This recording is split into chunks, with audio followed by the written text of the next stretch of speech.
And yesterday we discussed about the plan, the guide to purity, and how we Christians should pursue in purity in Christ. Because as we live in this world today, of course we cannot be perfect. Nobody is perfect. But with Christ we can be perfect and we can be pure.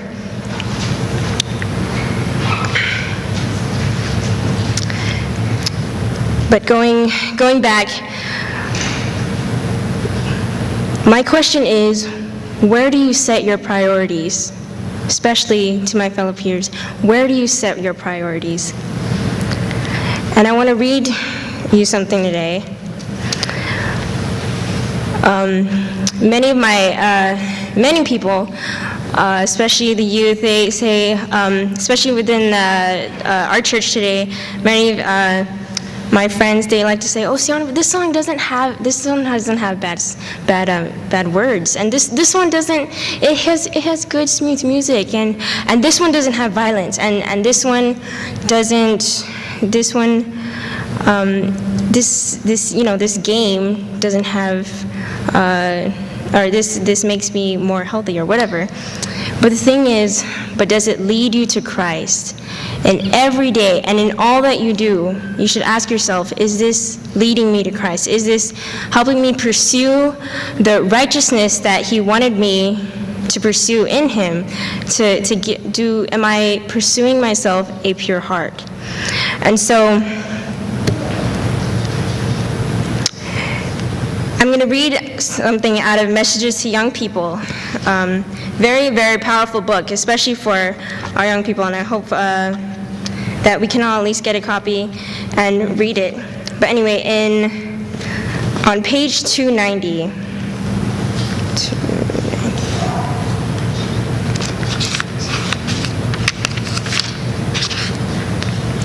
290, it says, "But these very youth who profess to be Christians gratify the desires of the carnal heart in following their own inclinations, and God-given probationary time granted them to become acquainted with the precious truths of the Bible is devoted to the reading of fictitious tales.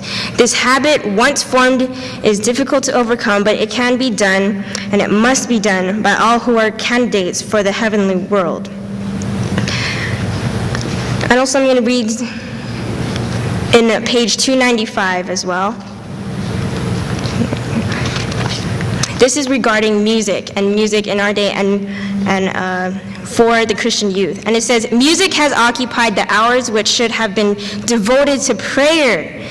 Music is the idol which many professed Sabbath-keeping Christians worship. Satan has no objection to music, if he can make that channel through which to gain access to the minds of the youth. Anything will suit his purpose that will divert the mind from God and engage the time which should be devoted to his service.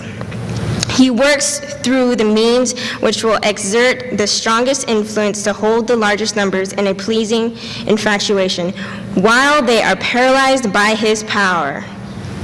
When turned to good account, music is a blessing, but it's often made one of Satan's most attractive agencies to ensnare souls." Now, music is not bad, right? No, it's not. But if it's used in the wrong way, then it's bad. Like the music that we just heard, that is music. I was told music is something that you're going to hear when Jesus finally comes and the clouds open up and you hear the angels singing. That's the kind of music that we should be exposing ourselves to. Now, distractions aren't only around the entertainment business. Distractions can be relationships, our boyfriend, girlfriends, our work for us parents, and for hobbies and sports. Now, relationships. Many young people are pursuing relationships. Now, if you maybe look back into about 50 years, I don't believe I ever heard of people pursuing relationships at maybe 10 or something. It used to be maybe like late teens, but now There's relationships being pursued when they are maybe second or third grade. I mean, I've had young family members who are pursuing in relationships, and they were not even close to middle school. And when you're in a relationship, you're always, oh, I love you, baby, and I give you my all. Everything is yours. Everything I have is yours. And you promise these people that everything that you got, when you should be promised everything to Jesus. Now for work, obviously I don't work. I'm a student, but I've seen a lot of adults struggle with their spirituality because of work and so much stress they get from work. And I know this because, especially when my mom comes home from work, she's very stressed and has a long day. But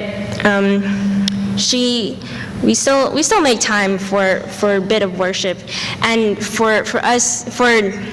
for you adults, you even should say a little prayer, invite the Lord into your workday, and have him help you throughout your workday. Even though you get stressed out, he's still there. He will still help you, and work eventually ends. So that's something to look forward to too. And also our hobbies. My hobbies are writing and playing guitar, making music, and doing seminars. No, I'm just joking. But hobbies they can be a really, really good distraction, especially if they're not hobbies for the Lord. I mean, Christians can have hobbies. They can. We can do outreach on Sabbaths and everything like that. And a lot of hobbies nowadays for us young people are especially sports. Now, sports has become everything to people. I mean, especially for the young people too, we have MySpaces, and you can make your profile, basically have your own background, and basically do everything you want to show others that you like this certain thing or whatever. And there's a lot of friends who I have that this one their page is all about basketball or soccer, everything like that. But when you especially give your time to sports, it can definitely change your motives and your attitudes. I mean, I know a lot of friends that I have, they put their whole heart in sports, and they have really bad attitudes. Now they like to make fun of people and just put people down. And I used to be like that as well. I was 6th grade, and I was in girls basketball. At 6th grade, I was in the middle school and high school B team, and I got, MVP for both of them. But when I was pursuing my basketball dreams in school, I realized that I became more disrespectful to my parents and more irritated with church, and irritated with all these adults just around me. Just let me do my thing. But it gave me this really bad attitude, and this is one of Satan's tools to get at your heart and change your motives and change your attitudes into the opposite way of Jesus. Now, if we go to Proverbs 21:24.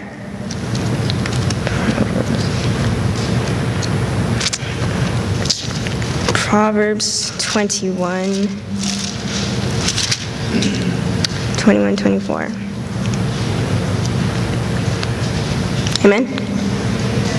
Okay.